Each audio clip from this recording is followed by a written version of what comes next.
again, John, and welcome to everybody on the In the Office cast, the podcast for Team in the Office.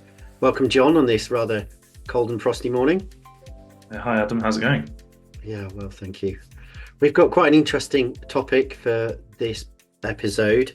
So I guess we ought to start with, this is about fairness. We've had a lot of comments about remote working and hybrid working generally, but some of those that really stuck out, one in particular was the comment from Nicolas Hieronimus from the L'Oreal CEO saying essentially remote working is not fair. So we're here to kind of poke into that, unpick those layers and just kind of get some perspective on that. So John, what's your take on some of these comments then, particularly the L'Oreal one about not being fair?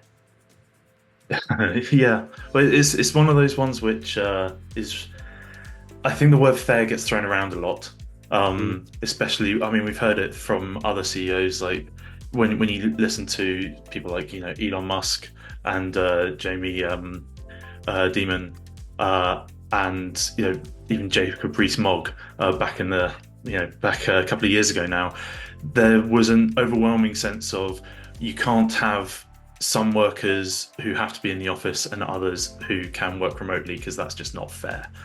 And it's something that I always feel like that's where people focus on because it's quite easy. It's a nice way that you can sort of wrap everything up and go, well, that's why we have to be back in the office 5 days a week, 4 days a week, or we're going to do this structured hybrid working where you have to be in on certain days because that's then fair for everyone. But I mean, the word fairness, the word fair or fairness is a bit misleading because it focuses on trying to make sure that everyone across all jobs, across all personal circumstances are doing exactly the same thing and get the same benefits or use the same tools or, everything is exactly the same. And as we know, that's just not true. Yeah, I mean, what we're talking about here is when we say fair, it's actually the word fair being used as a tool, as a lever to get people to come back into the office, right? That's what we're talking about, really. Because we know exactly. Work isn't fair. It's not set out to be fair, of course. Yeah, I mean, well, it's not even that it's sort of that things are unfair. It's that people are doing different jobs. So Elon Musk saying he was saying it's immoral that that people who work on laptops can work remotely. Yeah, morally wrong. That was it. Yeah, that people working on laptops are living in la la land and they need to be in the office because it's not fair for the people that make their food or that work in the factories that they're not allowed to. You're like, yeah, but they're doing different jobs. So, are they being, if you're talking about fair, are they being paid the same? Yeah. The L'Oreal CEO saying that it's not fair for the blue collar workers who work in the factory. You're like, yeah, but he will be working in a hybrid way unless he can tell me that every day at 9 he turns up to the office and works from 9 to 5 and then after that goes home. He's doing work remote working in a hybrid fashion because he'll do some work remotely or some work off site or whatever it is. But it's interesting. I mean, Elon Musk is a good example here. I read something about this today where Elon Musk is the CEO of 5 different companies. So is that one office for all 5? So he's actually working in a hybrid way for those 5 companies, sure, which means that when he's in one of them, he's not in the other. So therefore, well, anyway, that's not fair, Mr. Musk. Are you morally wrong then for, Well, that's probably for another podcast. Probably. But yeah, I mean, that's really interesting as well, because it's the people who are the most outspoken that seem to, about this topic, seem to really have the blinders on. The Jacob Rees-Mogg famous thing of walking around people's desks and saying, sorry to have missed you. The most passive aggressive thing that you can do, and implying that all of those people had to be in the office. And he said all sorts of things like it needs to be stamped out and it's terrible for product. All basically every single polarizing thing that someone who wants people back in the office can say he did. And then you go, well, yes. So do you always work from the same location? well, if you do, then I think you'll probably lose your job because you need to be in your constituency, you need to be in the House of Parliament, you need to be doing work on the road. You know, he works in a hybrid fashion. He goes to people's houses, well, presumably, or used to try to canvass for their votes. So, Yeah. yeah, it's really interesting that he was so outspoken about it and so hypocritical about it. So what do we really think these people are saying? Why do you think they're trying to use that as a lever then? What do you think that Um, Nicolas Hieronimus is really truly saying? well, it's for. I mean, I think the important thing for all of these is to look at them individually. Mm. So, um, Nicholas is saying, I'm going to call him Nicholas because obviously we're good mates. Nicholas, when you look at his business, he's saying that he works in fashion. He's saying that I think the quote was something like beauty is not remote or virtual. Um, so he's trying to get people back into the office for whatever reason. Sorry, not for whatever reason. He's trying to get people back in the office because he believes that that's fundamental to the running of his business. Mm. And I'm not saying that that's he's wrong. Mm. I'm saying that saying the word fair in order to try to bring people in, that being used as the argument is incorrect. And Yeah. actually probably a better and actually because you're saying that, that then throws up more objections from the people that can work remotely. You know, whenever you're trying to bundle everyone together, you're going to upset some people. Yeah, yeah. And actually what you should be doing is looking at what each individual person needs for their job and for their personal circumstances. You can't say something's fair for everyone because it inherently won't be. Some people will No. be disadvantaged by it. Yeah, I mean, you go into, there's so much strata within that statement on its own about, pay for somebody who's Yeah. brand new compared to the CEO. That's not fair, right? But hang on a minute. Yeah. When you start to look into it, it's a bit of a minefield, and you can get lost in the detail about what truly are we trying to get to here, I suppose. Yeah, So absolutely. it's really about, from his perspective, then talking about what's right for his business, and he feels as the CEO, as the leader of that business, that actually how he feels, and maybe he's got data to back it up, that productivity, culture, efficiency, these moments of magic actually would be better because they're caught in the office rather than that, and those moments are actually what driving the business forward. So the people who rely on that part of the business, if they're remote and not doing that work, the blue collar workers were going, well, actually that's not fair because you're not doing what you should be doing, your responsibility towards the business, you're not doing that, so we're not going to be able to do our jobs very well in the future. It could have a knock-on effect potentially. Really Yeah. lies, I suppose. Yeah, I guess so. I mean, I think there's also, I mean, what you were saying there, you do have, even in a business like L'Oreal, where they are obviously more fashion and beauty focused, Mm. there will be many, many different jobs, which won't just be, even the people in the factory will have different jobs. So a factory floor manager will be paid differently to someone working on the line. So you need to actually be. I think the biggest problem with it is it's too all-encompassing, and you need to actually be looking at the different roles. So within the rest of the HQ, for example, will have lawyers, will have IT specialists, will have managers and salespeople, and all of these different roles. And actually, that's where, if you do say it's fair, what's fair for one person is unfair for another. So if you're saying, well, it's fair for the blue collar workers, if you're going in, someone who's sales and going, but actually I need to be out and about, you're now disadvantaging me by forcing me back into the office when we've proved that actually my job requires me to be out and about a bit more. Yeah. So Yeah. I think, that's Yeah, I mean, that's I've got a stat here that a whopping 80% of bosses regret their initial return to office decisions, and said that they would have approached their plans differently if they had a better understanding of employees' attendance, their usage of office amenities, and other related factors. Yeah. So it's very interesting. I mean, I've just written a blog about, and there's some very interesting stats about how many people are working from home and how many are not. The fact that it tends to be a younger generation that are actually going into the office because they're in their learning phase of their work, or that's a very large part of what they're trying to do is when they're younger is learn their skills, their trade or whatever. So they need to be around somebody who's going to teach them. It's very difficult to do that remotely. So so yeah, it's really about, I guess, his culture, his business, and trying to, I guess, make it, to use the word fair again for everybody, for his in his mindset. So let's dig into this a little bit deeper. I mean, there's two parts to this, that kind of initial parts around culture and role. So what's the folly in trying to make a culture fair? Is that the right thing to do, to try and create a culture when roles are so different? And the office being used as this, putting on a pedestal, I suppose, in a way, and going, that's where everything happens. Well, we've both talked about that before, where that is what seems to be happening, and this trying to make everything fair seems to just be pushing that even further.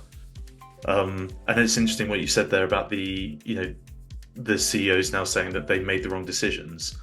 And I mean, that's talking about culture. That's a problem with modern day culture, where you can't be seen to make a mistake. Even in politics, where you do everything you can apart from say, you know what, we messed up on that. We've learned from it, and now the next one's going to be better. Wouldn't it be lovely if that's the world we worked in?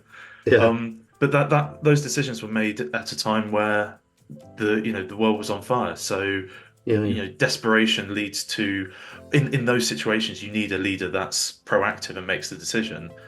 But as I said, the folly of trying now to make it all fair is that it's not going to work. You can't, if you move out of the individual company perspective and you stop trying to, and media talks about this all the time, where they're talking about the them and us, the people that can work remotely and the people that can't. I think, well, so someone who's a bus driver, they have to work driving a bus. That's their job. That's where their workplace is. Do you think a tube driver during the summer says, oh, it's really unfair that the bus driver gets to see sunlight, but I just get to see tunnels? It's like, well, they might do, but if that's the case, then you need to consider what your job is. Maybe try to get another job. I know it's very easy to say and actually really difficult to do, but jobs aren't the same. Racing drivers do a very different job to me sitting in front of a computer writing code or talking to you. So it is unfair. You're right. Yeah, it is unfair. I mean, that's your role. I mean, I do wonder how many of these blue collar workers are genuinely saying, and I haven't read anything to say so, that those people in the office, they're on a jolly, which brings us to the whole mindset around people working from home. That paradigm around, well, actually, it's a bit of a jolly. It's people aren't truly working, or they're using it, in the past, prior to the pandemic, to kind of have a bit of an easy day, because no one can see me. Then I can get away with, getting up late and not really doing too much work, watching a bit of telly, having a few extra coffees and all this kind of stuff. Surely that's an old-fashioned paradigm now, after 3 years after the pandemic, and we've proven time and time again that we can actually work from home on a laptop if we can do that. Working from home isn't the weakest link. It's not the issue. But I think that's is something we were talking about earlier, that I think that also comes back to the individual person, because, for example, I know can work very well from home, and I'm and I'll try to stop doing it so much in the future. I keep telling you that you need to stop working in the evenings, and and we both read that article today that was like, well, actually that's probably really demoralizing for you, and I probably shouldn't be doing that. But your personal circumstances mean that you are very good at working from home. Yeah. There are other people that genuinely find working from home really bad, and we shouldn't be promoting them and penalizing others because of where they're working. And this Yeah. is it's the whole of hybrid working has just is this Pandora's box of new variables that go into how people are productive. And so even trying to like close that box and say, well, we'll be fair for everyone just doesn't work, No. because some people are better working at home, some people are better working at the office, some people need the variety. And that's and it does depend on the jobs they're doing and their personal circumstances, and that's at that moment in time rather than Yeah. just a general sweeping statement. But the pandemic's changed this all, hasn't it? It's what it's done is created a mindset now where we've realized that actually, first of all, it's an option because we've done it before, we've been trusted, we're productive, whatever the case may be, in our own mindsets perhaps. But equally, that we've got a choice in the matter. Yeah. And the choice actually can be based on some very complicated and complex issues around mindsets, personal circumstances, finances, even. I know I read a stat for a blog I was writing yesterday around that this call back into work is particularly going to affect working mums who have the lion's share of the care responsibilities at home. Yeah. So it's it's going to cause all sorts of issues with working mums if they are indeed the primary caregivers, and single mums as well with children. So for me, it's I think it comes back to looking at the individual person, their role, and as a leader, Yeah. as a manager, and as a business, allowing managers to have the authority to do that, having the systems in place to do that.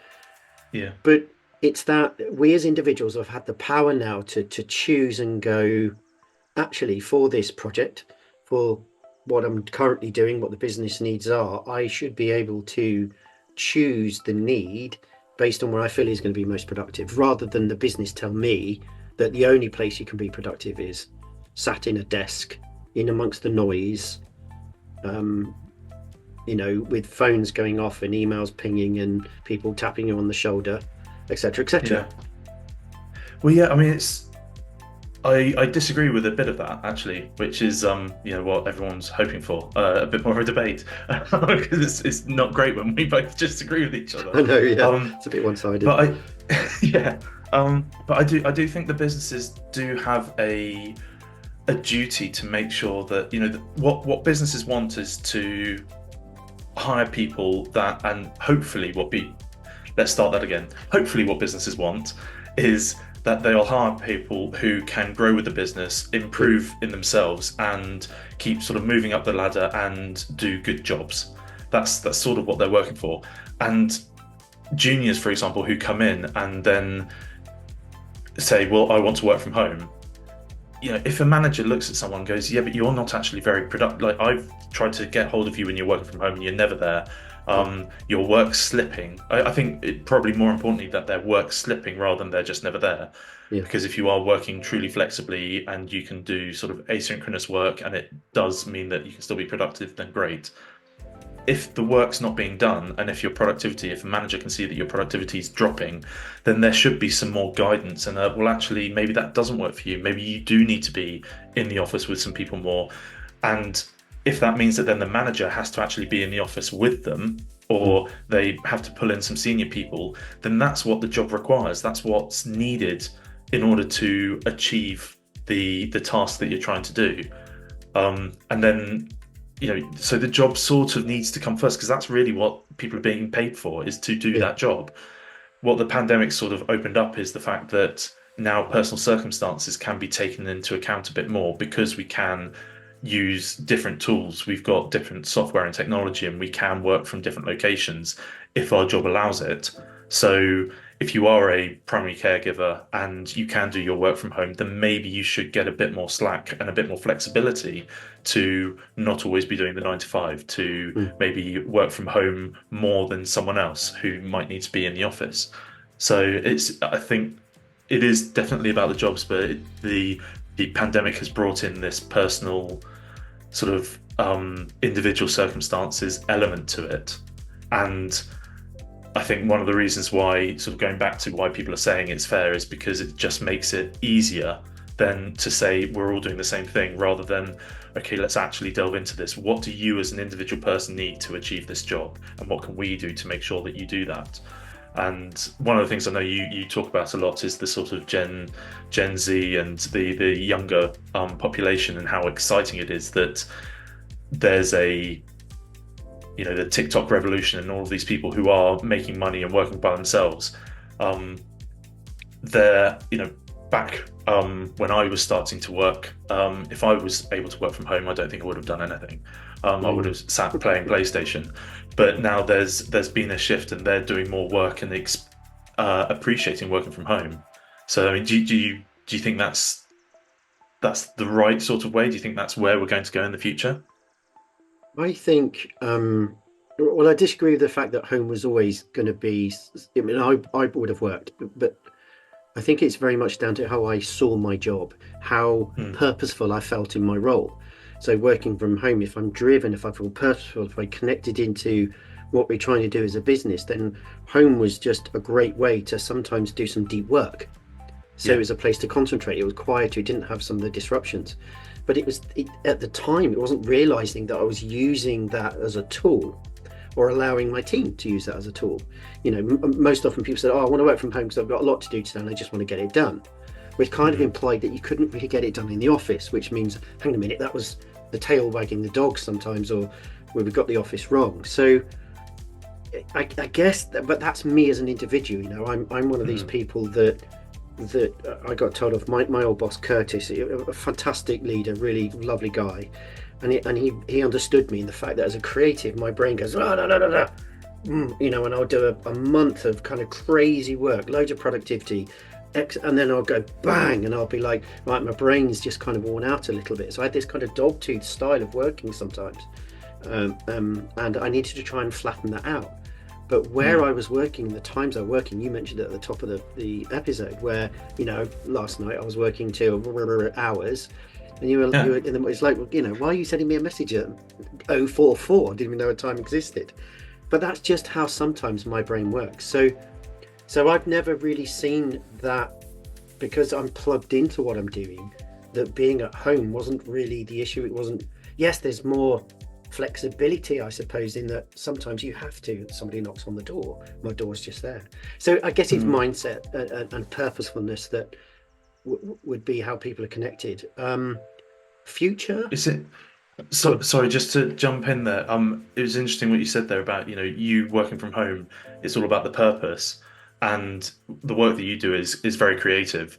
And going back to sort of the initial quote we said about the L'Oreal CEO, at the where did you say he was the other week? Oh, was it Davos? Yeah, Davos. This was in January last month. Yeah. Yeah. It was the World Economic Forum, Davos. Yeah, that was it. World Economic Forum. And one of the main things he said was that people who want to work, I'm going to butcher this quote, but people who want to work remotely are lazy and lack creativity. And you sort of go, that's again, it's. I feel like the arguments being used are just, you just throw around as much bad language as you can, and you try to almost guilt people into the fact that you're trying to get them back into the office. Yeah. And that's always going to be a recipe for pushback and friction. I think it was, I don't know if you've read the book, but by Chris Voss, I think it's Never Split the Difference. He's an old FBI, old FBI hostage negotiator, and he said he never uses the word fair because it triggers an emotional response, which is not what you want in a negotiation, and it's always sort of accusational or being used to manipulate someone else. And with what's being said with all of these CEOs, that's it does feel like that's what they're trying to do. Whether or not that is their primary purpose, in the case of Elon Musk, and I know you wrote about this, are they doing it because, sorry, did he said it was morally wrong because, and if you don't show up, then don't bother coming back. was he doing that because then you secretly get a way of getting rid of a huge number of staff? So without it being, we're making redundancies. So yeah, is that their primary purpose? Yeah, Are I they? mean, is there a darker motive behind these statements? I mean, it's a very smart way to kind of turn around and get people to leave your company, because if you tell them, you go, Yeah, oh yeah, we're all coming back into the office, and 50% of them are, your team are working mums because that's the kind of business that you're in. It's like, well, bugger, I can't do that. I'm going to go and find another job. There are stats I've got on the website, I can't remember off the top of my head, but something like 50%, if a back to work policy, there's some research done by weirdly, I think it's called Owly or something, which makes those boardroom microphones. Fascinating why they would do this research, but something like 50% of people would basically go, I think it was 20% said, I'm going to leave straight away, and the rest of them said, I'm going to look for another job. So you'd lose 50% of your office, their research showed, if you'd had this sort of mandated return to work policy. So yeah, I guess it's from that point of view, we're saying that these people are making these statements and they've got a hidden meaning behind them. It may not be actually to get people back into the office, but it's more because any CEO would enable their generals to manage their team. What the CEO wants and what the CEO gets isn't necessarily the same thing, of course, because in a large organization particularly, there's a disconnect between those things. And of course, any good leader would listen to their own team and say, well, hang on a minute, those circumstances would allow that.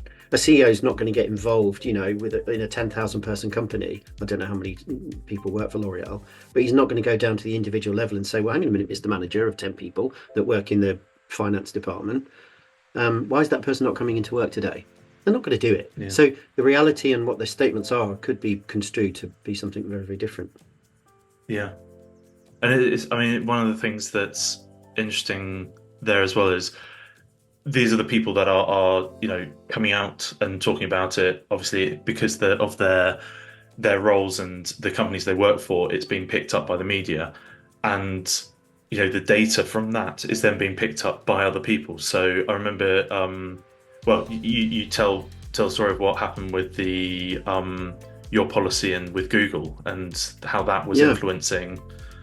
Yeah, I mean, one of the businesses I worked for said that what we did is we looked at just what larger CEOs, other companies were doing, and said that they've obviously done the research and the data, and we'll follow that for now. Some common sense rules were applied, layering over the top of their umbrella rules, like there's no point in having insisting we're back in certain days when people aren't in those days. If as a team. So as a team, there was some flex in what days do your team need, but ultimately it was 2 days in the office and then 1 day was a flex day, depending on that you could move around should you need to, but try and keep it. But there was no research back then to turn around and lever and go from our point of view and go, because it's fresh out of the pandemic, to go. It was very much a kind of, well, we sat down as the leadership team and said, yeah, this makes sense. The office would be a good place. Fair. Do you know what? Interestingly, we didn't really talk about fair. We spoke about individual needs as kind of team needs first, and then it's down to the individual leaders to manage their teams and do what they want to do. Certainly my VP said, in that company said, you do that, that's your job. I don't want to worry about that. And of course, the caveat to all of that was, well, there were two caveats. One, let's see how this goes, and secondly, we need to make sure that we're doing our jobs. We need to stay productive. Yeah. But and how did you measure the productivity and that this jobs were still being done? Largely technology, and kind of holding people account to the KPIs for the roles that were already there. There were frameworks, there were numbers that people had to hit, whether it be in a particular role that could be done, or it might be, for example, somebody who's gathering data, they had to keep the continuity of the amount of data they were building.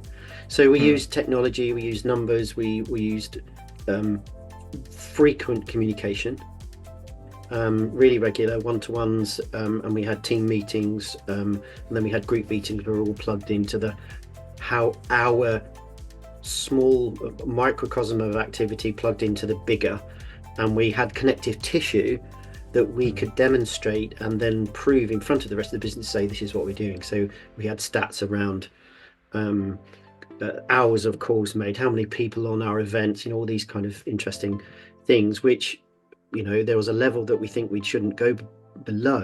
And if we stayed beyond there and we kept growing and could evidence that, that was great. So technology, communication, and KPIs really. But that was that was a company that were culturally very advanced, and were very much interested in the individual coming, and certainly me as a leader, that's why I worked there, was very much the individual was an important part of how they showed up was important, and the leadership was how can we enable that person to be a better version of themselves every single day, and this is a very good point actually, because we talk about productivity and we don't really understand it all the time. But we as people, we're not machines. Our productivity changes based on our personal circumstances, our tasks, our team requirements. It could be get out of bed the wrong way. We ate from the gym, or we've had an argument with our partner that day, and that is part and parcel of understanding fair. I suppose in some ways, to go, actually, it's fair for me as a leader to turn around and go, actually, that's the right thing to do today, because that's fair on that person. So rather than fair to the team, that's taken into account. But the decision was really after some questioning and going, well, I trust you.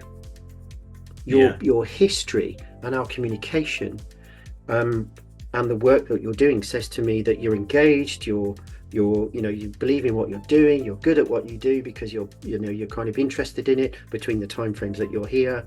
So that's not an issue anymore. So I can extend trust and say you make the decision.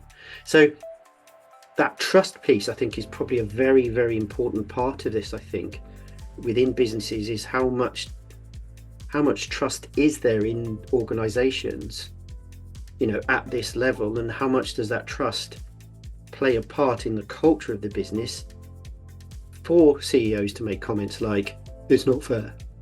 Yeah. It's interesting what you said there, because I had previously, when we talked about it, I had taken a slightly different, I probably jumped the gun on what I thought the previous company had done. But effectively what you did was you looked at what a large company that was in a sort of similar-ish industry, maybe-ish. Services and tech, kind of. Yeah. But you looked at a big company, you saw what they did, and you thought that seems balanced. Yeah. Or, so I use another word instead of fair.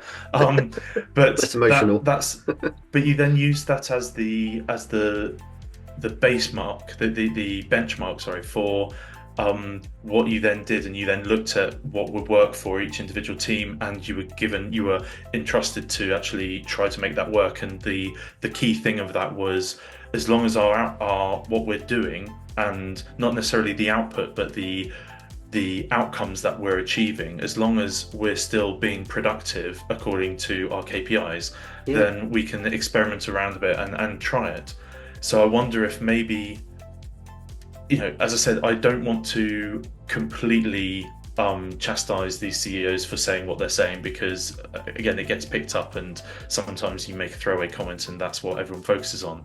But if they had said, rather than it's not fair, if they said, look, we're all about beauty, as he said, beauty is not remote or virtual.